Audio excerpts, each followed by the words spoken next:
Hello friends, welcome to this educational platform. आप सभी का आपके अपने इस एजुकेशनल प्लेटफॉर्म पर स्वागत है। इस वीडियो लेक्चर के माध्यम से हम लोग बिहार की शिक्षक भर्ती पर आधारित क्वेश्चंस को सॉल्व करेंगे। जो आपका सिलेबस बिहार शिक्षक भर्ती का है, उसमें जो मैथमेटिक्स के सिलेबस में चैप्टर्स गिवन है, उन चैप्टर्स को हम लोग क्रम से, जैसे पहला चैप्टर आपका संख्या पद्धति है, तो संख्या पद्धति से संबंधित जितने भी प्रकार के प्रश्न पूछे जाते हैं एग्जामिनेशंस में, उनको डील करेंगे और उसी क्रम में हम आगे बढ़ते जाएंगे। एक चैप्टर और चैप्टर पर आधारित क्वेश्चंस, इस श्रृंखला को सॉल्व करेंगे, क्योंकि बहुत अधिक समय आपके एग्जाम में है नहीं।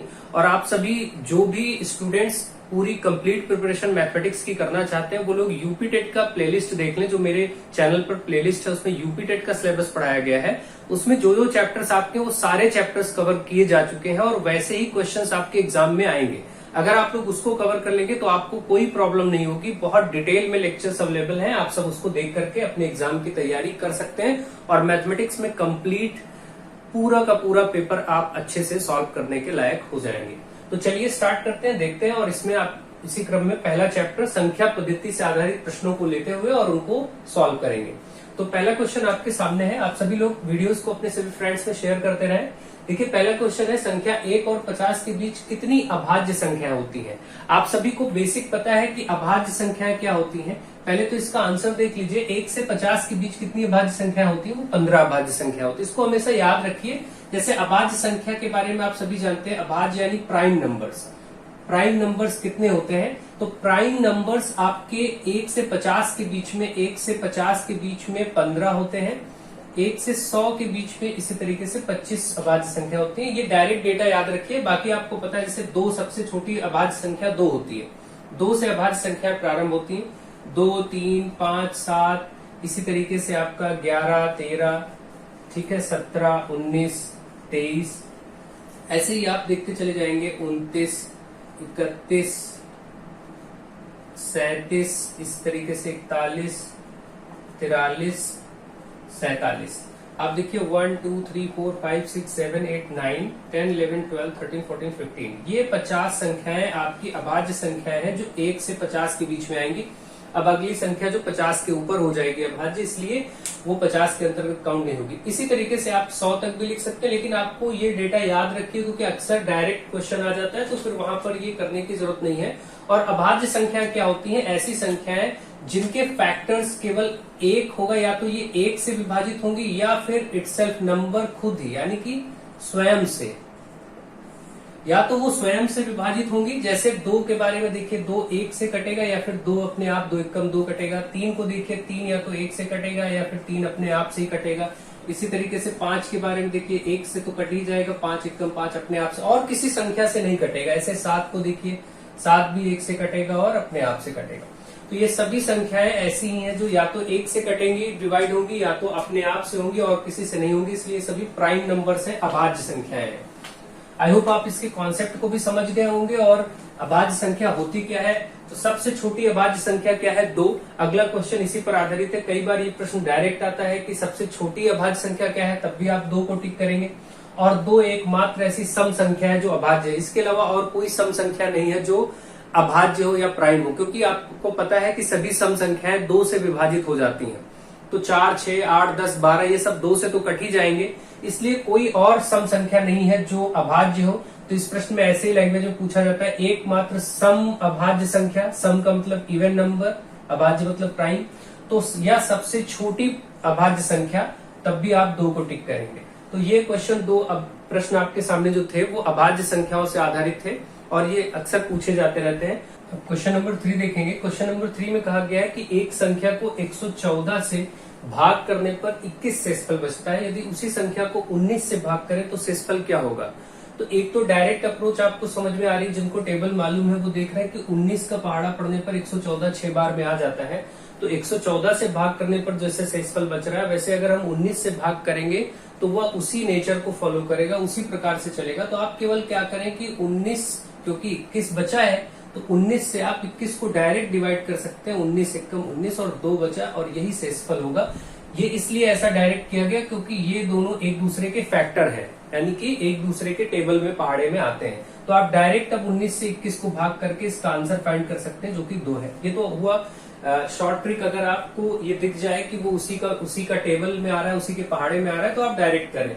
इसके अलावा आप ऐसा समझ सकते हैं कि देखिए अगर हम किसी संख्या को 114 से भाग करें, कोई भी संख्या हो, यहाँ पर मान लेते हैं यहाँ पर कोई भी संख्या लिखी है और वो भाग करने के बाद फाइनली आपका 21 शेष बच जा रहा है, इसका मतलब कि यह संख्या 21 शेष बची होगी, तो इसका मतलब यहाँ पर कुछ 114 का ऐसा गुणनखंड होगा।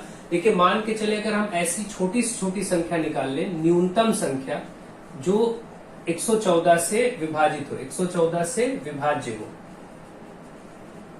तो न्यूनतम संख्या जो कि 114 से विभाज्य होगा वो क्या होगा, 114 एकम 114 एक बार में तो जाएगा ही, और प्लस ये जो शेष बचा है अगर इसको हम जोड़े तो 135 आएगा। ये छोटी से छोटी संख्या है जो कि अपने आप में 114 से डिवाइड होने के बाद 21 शेषफल आपको प्रदान करेगी, यानी यहाँ से आपका जो शेष मिलेगा वो 21 मिलेगा। अब इसी 135 को आप क्या करेंगे, 19 से भाग करके देखेंगे, तो 19 से भाग करेंगे क्योंकि इसमें बोला गया है कि उसी संख्या से विभाजित करने पर, उसी संख्या को 19 से विभाजित करने पर क्या शेष होगा।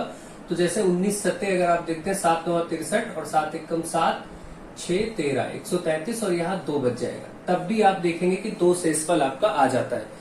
तो इस प्रकार से अगर आप ध्यान देते हैं तो चीजें दो तरीके से आप इसकी अप्रोच को कर सकते हैं। एक तो डायरेक्ट कि अगर वो संख्या उसका फैक्टर है तो आप डायरेक्ट कर देंगे, और दूसरा ये आपका लॉन्ग मेथड जिसमें आपको सोचना है, थोड़ा सा आपको लॉजिक बेस पर काम करना होगा। तो मुझे आशा है आपको ये बात समझ में आ गई होगी कि कैसे आपको इस क्वेश्चन को सॉल्व करना है।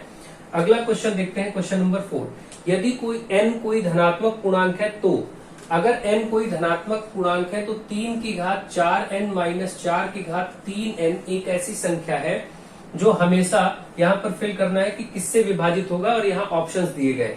तो देखिए अगर n कोई धनात्मक संख्या है तो सबसे छोटा आप n बराबर 1 ऐसे प्रश्नों में रख करके देख लीजिए। ज्यादातर एग्जाम्स में बस एक ही रखने से पता चल जाता है। जैसे आप 3 में n बराबर 1 रखेंगे तो क्या संख्या निकल के आएगी, 3 की घात 4 माइनस 4 की घात 3, और ये आपका होता है 81 और ये आपका हो जाएगा 64। अब इसको आप घटा करके देखेंगे तो 11 में से 4 गया तो आपका यहाँ 7 बचेगा और 1 17। तो यहाँ पर आप देख रहे हैं 17 आया, मतलब जो संख्या विभाजित होगी ये किसी भी n के धनात्मक पूर्णांक के लिए, पॉजिटिव नंबर के लिए वो 17 है। तो इसका मतलब यहाँ पर मिनिमम 17 मिलेगा, और 17 के मल्टीपल में कोई भी हो सकता है आगे।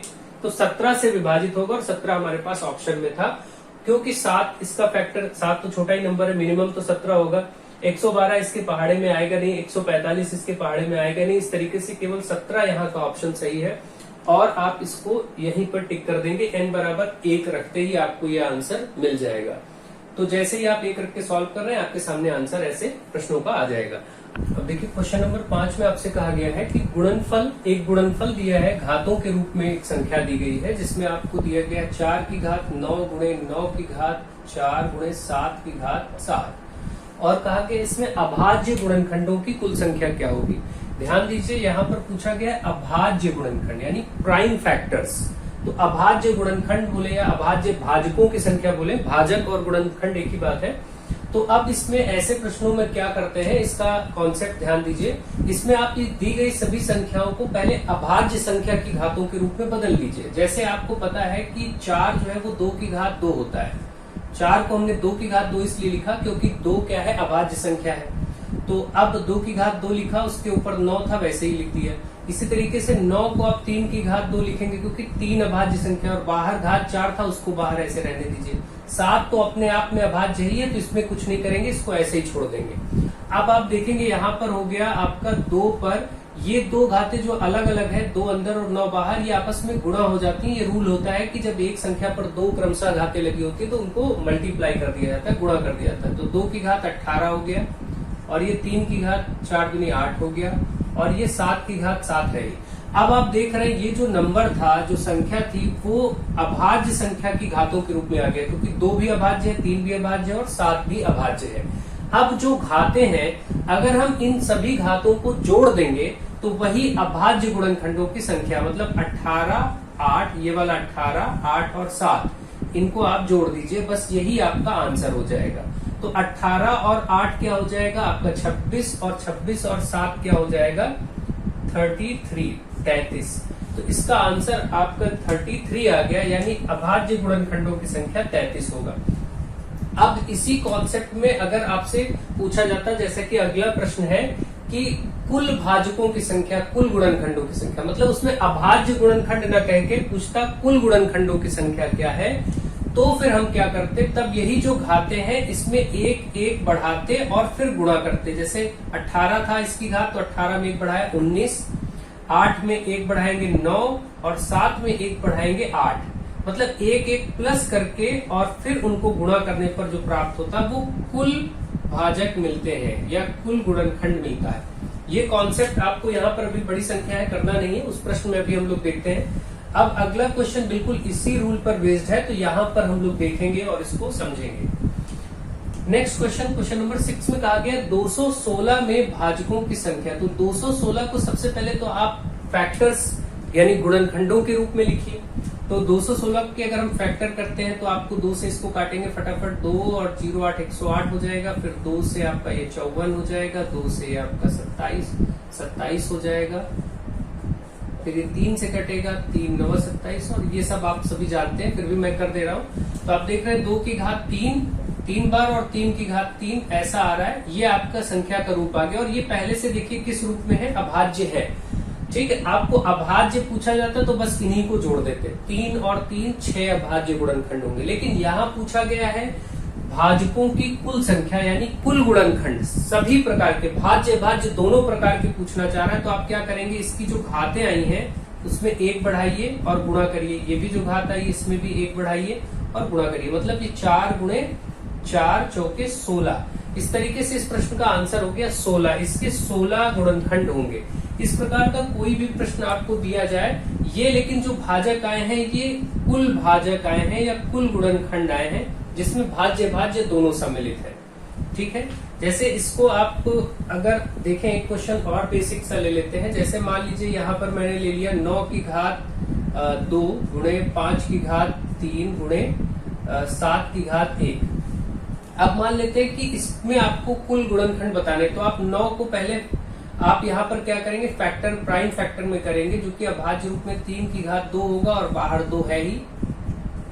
इस तरीके से आप लिखेंगे तो ये दोनों आपस में गुणा हो जाएंगे, 3 की घात 4 गुणे 5 की घात 3 गुणे 7 की घात 1। अब जो भी संख्याएं हैं, अगर वो पूछता अभाज्य गुणनखंडों की संख्या तो हम सिर्फ सीधे इनको जोड़ देते, 4 3 7 1 8। और अगर पूछता है कुल भाजक बताइए, कुल भाजकों या गुणनखंडों की संख्या, अगर वो ऐसा बोलता है तो हम क्या करेंगे, इनकी जो घातें हैं जैसे 4 में 1 बढ़ाएंगे फिर गुणा करेंगे, इस वाले 3 में 1 बढ़ाएंगे तो 3 1 4 हो जाएगा, और इस 1 में 1 बढ़ाएंगे तो 1 + 1 यानी 2।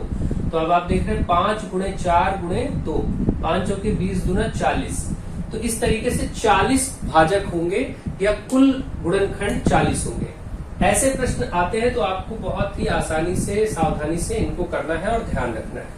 मुझे आशा है कि आप इस कॉन्सेप्ट को भी समझ गए होंगे और अब इनसे संबंधित प्रश्नों को भी आप कर लेंगे। अगला क्वेश्चन आपके सामने लिखा है, यदि n सम हो तो 6 की घात n-1 विभाज्य किससे होगा। इस प्रकार के सभी प्रश्नों में मैंने आपको मान रखने की प्रक्रिया समझाया है। n यहाँ पर बोला है सम है यानी इवन है।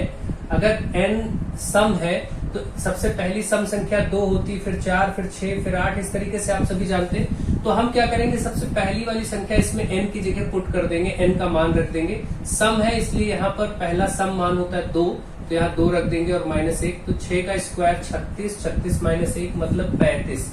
तो अब वो संख्या 35, यहीं पर आपका आंसर आपको मिल जाएगा, क्योंकि बहुत ही बेसिक क्वेश्चंस एक ही बार मान रखने से मिल जाते हैं। यदि n सम हो तो n 6 की घात n-1 विभाज्य किससे होगा, और वो 35 से होगा। ठीक, क्योंकि 35 न्यूनतम संख्या है और इसके बाद 35 के मल्टीपल में आगे जो भी आप 4 रख के ऐसे चेक करेंगे तो उसमें भी 35 का फैक्टर हो ही जाएगा। तो ज्यादा उसमें वैल्यू रखने की जरूरत नहीं है। ऐसे प्रश्न जब भी आते हैं तो सामान्यतः पहले ही नंबर रखने से आंसर पता चल जाता है। अगला क्वेश्चन आपके सामने है 2 की घात 3 गुणे 3 की घात 5 गुणे 5 की घात 6 में सम भाजकों की संख्या। यहाँ देखिए एक नई चीज इंट्रोड्यूस हुई, सम भाजकों की संख्या। भाजक तो बताना, अभी तक आपने पढ़ा अभाज्य भाजक या अभाज्य गुणनखंड, फिर आपने पढ़ा कुल भाजक, अब आपसे पूछा गया सम भाजक, यानी जो केवल सम संख्या उनके फैक्टर्स हों उनको हमें बताना, इवन नंबर्स के बारे में बताना, ऐसे फैक्टर जो सम संख्याएं हों। ठीक है, तो अब आप इसका मतलब ऐसे समझिए, इनका मतलब अगर आप समझना चाहें तो देखिए जैसे 12 के हम फैक्टर करते हैं तो 12 किससे किससे कटेगा, 1 से कट जाएगा, 2 से कट जाएगा, 3 चौके 12, 4 तेई 12, 6 दूनी 12 और 12 खुद से भी। ये 12 के कुल फैक्टर है। 12 के कुल भाजक के 1 2 3 4 5 6 ऐसी संख्याएं जो 12 को विभाजित करती हैं, अर्थात 12 के गुणनखंड कहलाएंगे या 12 के भाजक कहे जाएंगे। इसमें से देखिए कुछ भाजक ऐसे हैं जो सम है, जैसे 2 4 6, कुछ क्या है विषम है, जैसे 1 3। तो इसी तरीके से सम और विषम भाजक पूछे जा सकते हैं। तो इसका तरीका क्या होता है कि सबसे पहले तो आप देखिए कि क्या ये अभाज्य संख्याओं में है, बिल्कुल 2 भी 3 भी और 5 भी। अगर नहीं है तो पहले उस रूप में कन्वर्ट करेंगे, जैसा हमेशा अभी आपने ऊपर के क्वेश्चंस में देखा।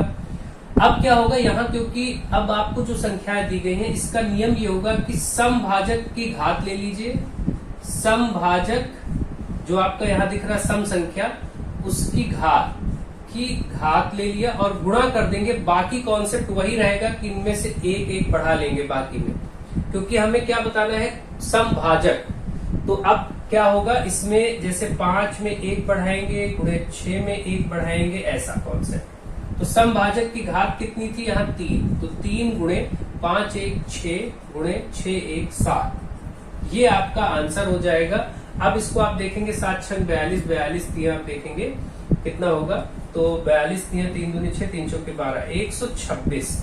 इसका आंसर हो जाएगा 126 इसके समभाजक होंगे, यानी इस संख्या के 126 समभाजक होंगे। इस प्रकार से आपको ध्यान रखना है, ये सब बेसिक कॉन्सेप्ट्स हैं जिन पर आपको प्रैक्टिस करनी है, सीखना है और समझना है। आई होप आप इसको समझ गए होंगे और अच्छे से इसको कर पाएंगे। अगला क्वेश्चन नंबर 9, 5 अंकों वाली सबसे छोटी संख्या जो 476 से विभाजित हो। देखिए 5 अंकों की सबसे छोटी संख्या आप लिखते हैं, 1 लिख के 4 जीरो बढ़ा लेते हैं, इसमें 5 अंक है। और ये 5 अंकों की सबसे छोटी संख्या, ऐसे ही 4 अंकों की लिखना हो तो 1 लिखेंगे, 3 जीरो बढ़ाएंगे 1000। इसी प्रकार से सबसे छोटी संख्या ये है और इसको विभाजित किससे करना है, 476 से। 476 से विभाजित करने 5 अंकों वाली सबसे छोटी संख्या जो 476 से पूर्ण रूप से विभाज्य हो। अब आपको ये निकालना है, तो जो भी संख्या होगी वो इससे बड़ी ही होगी, क्योंकि इससे एक भी कम करेंगे तो तुरंत 9999 आ जाएगा, और जिसमें सिर्फ 4 ही अंक होंगे। तो कम तो नहीं कर सकते, बढ़ाना ही है। अब बढ़ा करके संख्या मिलेगी, इससे बड़ी संख्या ही मिलेगी। तो अब हमें देखना है कि वो संख्या क्या होगी, तो हम इसको भाग करके देखते हैं और फिर उसी से आपका ये आंसर निकलेगा। जैसे आप भाग करेंगे तो पहले 1000 लेंगे और 476 है तो 2 बार इसका भाग हो जाएगा, 2 छंग 12, 2 से 14 1 15 और 2 चौके 8 1 9। इसके बाद जो आपका बचा वो आप नोट कर लेंगे। यहाँ पर जैसे 10 में से 2 गया 8 बचा, यहाँ पर 9 में से 5 गया 4 बचा 48, और ये आपका 0 बढ़ाएंगे। फिर आप देखेंगे ये एक बार जाएगा, 476, तो यहाँ से आपका बचेगा कितना, सिर्फ 4 बचेगा, 4 बचेगा। आप देख रहे हैं कि ये 4 शेषफल बच रहा है। अब आप उस आंसर तक कैसे पहुंचे, अब आप ध्यान दीजिए, ये 4 अगर शेषफल ना बचता तो भी ये संख्या पूरी पूरी इससे कट जाती। शेषफल बचा है, इसका मतलब अगर इसमें 4 हम हटा दें तो ये संख्या पूर्ण रूप से विभाजित होगी। एक केस तो ये कि दी गई संख्या में से अगर ये 4 ना बचता तो कितना होता संख्या, 9996 होता, और 9996 भी क्या होता, एक 476 से कट जाता। लेकिन ये 4 बचा, अब हमें एक आगे स्टेप सोचना पड़ेगा, इससे कम नहीं बल्कि बढ़ाना, क्योंकि हमारा आंसर क्या है, 5 अंकों का लाना है, 5 अंकों की सबसे छोटी संख्या। तो आप क्या करेंगे, अब देखेंगे इसमें अगर एटलीस्ट यहाँ 4 न बच के बल्कि 476 होता तो एक बार और जाके कट जाता। तो 476 होने के लिए यहाँ 4 पहले से है 72, और 472 इसमें अगर और हो जाए तो ये 476 हो जाएगा, और 476 एकदम 476 कट जाएगा। इसका मतलब 472 अगर और इसमें शामिल हो जाए, इसमें इसी संख्या में, एक शर्त ये कि इसी 10,000 में अगर हम 472 और बढ़ा दें तो ये पूरा पूरा कट जाएगा, क्योंकि 4 तो बचा ही है, 472 और कर दे तो 476 हो जाएगा, और फिर 476 एकदम 476 कट जाएगा। यानी कि 10,472 वो पहली संख्या है जो कि 5 अंकों की है और 476 से कट जाएगी, विभाजित हो जाएगी। आई होप आपको ये क्वेश्चन समझ में आ गया होगा। इसका आंसर आपका 10,472 है। आप ऐसा भी कर सकते हैं कि क्योंकि 21 बार गया है, 21 बार गया, 4 बचा है, तो इस 476 को आप 22 बार कर दे, गुणा करके भी आपका यही आंसर आएगा जो ये आया। ठीक, तो गुणा ऐसे भी आप 21 बार के बजाय 22 बार लेके चले जाएं तो भी आपको ये आंसर मिल जाएगा, और ऐसे भाग करके इस विधि से भी कर सकते हैं। मुझे आशा है आपको ये बात समझ में आ गई होगी कि ऐसे प्रश्न कैसे सॉल्व होंगे। और इसी क्रम में बिहार शिक्षक भर्ती में जितने भी आपके ये क्वेश्चन महत्वपूर्ण होंगे संख्या पद्धति चैप्टर से, इनको हम लोग स्टेप बाय स्टेप जरूर सीखेंगे एक एक करके। तो चलिए कुछ और क्वेश्चंस लेते हैं और इनको सॉल्व करते हैं। अब आपके सामने क्वेश्चन नंबर 10 में कहा गया है निम्न में सहअभाज्य संख्या है। तो सहअभाज्य संख्या क्या होती है? सहअभाज्य संख्या को को प्राइम नंबर कहते हैं, इंग्लिश में क्या कहते हैं? को प्राइम नंबर। तो को प्राइम नंबर जो होते हैं वो सहअभाज्य संख्याएं होती हैं। तो इस तरीके से सहअभाज्य संख्या के बारे में आपने पहले से पढ़ रखा होगा। सहअभाज्य संख्याएं ऐसी संख्याओं के पेयर होते हैं, जोड़े होते हैं, या दो से अधिक संख्याओं का संयुक्त रूप होता है जिनका कोई उभयनिष्ठ गुणनखंड ना हो, जिनमें कोई कॉमन फैक्टर ना हो। इसका मतलब जैसे 2,4 आप देख रहे हैं 2 और 4 में 2 दूनी 4 कॉमन फैक्टर है 2। इसी तरीके से 3, 5 और 6 ये एक संख्या का समूह है जिसमें 3, 5 और 6 इनमें से कोई कॉमन फैक्टर नहीं। तीनों में देख, ऐसा नहीं कि आप सिर्फ 3 और 6 देख लें, 3 दूनी 6, ऐसा नहीं।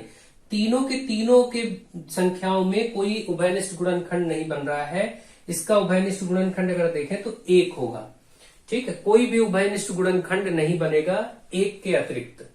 ऐसे ही आप देखें जैसे 3 और 9, तो इनमें उभयनिष्ठ गुणनखंड 3, 3 एकम 3, 3 के 9। ऐसे ही 2 और 14 में भी उभयनिष्ठ गुणनखंड 2। तो आप देख रहे हैं केवल एक ऐसा पेयर है जिसका कोई उभयनिष्ठ गुणनखंड नहीं है 1 के अतिरिक्त।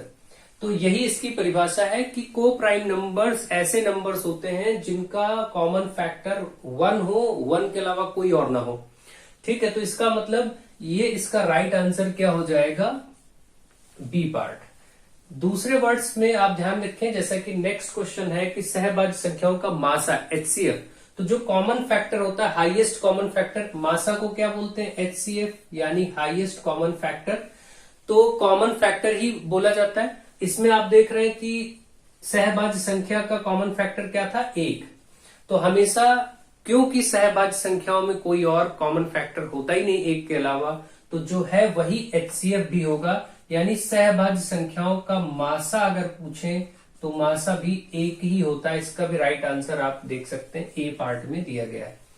कभी आपको दो तरह से प्रश्न पूछ सकता है, एक सहभाज्य संख्याओं के बारे में, दूसरा उसका मासा क्या है, और बाकी जितनी डिटेल हो सकती थी वो इसमें बताई जा चुकी है। आई होप आपको ये पार्ट भी समझ में आ गया होगा कि सहभाज्य संख्याएं क्या होती हैं और सहभाज्य संख्याओं का मासा क्या होता है।